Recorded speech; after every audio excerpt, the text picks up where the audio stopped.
Europe 1. Le journal de 6h30, Fanny Marceau. Bonjour Fanny. Bonjour Alexandre, bonjour à tous. La fin de l'abondance, la fin du quoi qu'il en coûte. Vous vous souvenez sans doute de ces grandes phrases signées Emmanuel Macron. Mais entre le discours et la réalité, il y a visiblement un gap. L'État n'a pas fini de mettre la main à la poche, notamment pour payer sa dette colossale et ses intérêts, 3 000 milliards d'euros. Et ça ne va pas s'arranger l'an prochain puisque la France va emprunter une somme record, Baptiste Morin.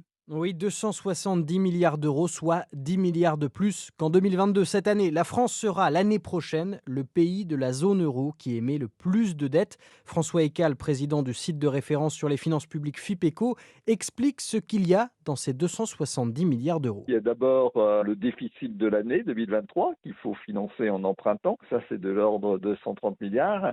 Et puis aussi, il faut emprunter pour rembourser les emprunts passés qui viennent à échéance. L'État emprunte plus et ça lui coûte plus cher. En 2020 et 2021, il avait profité des taux négatifs. En clair, il remboursait moins que ce qu'il empruntait.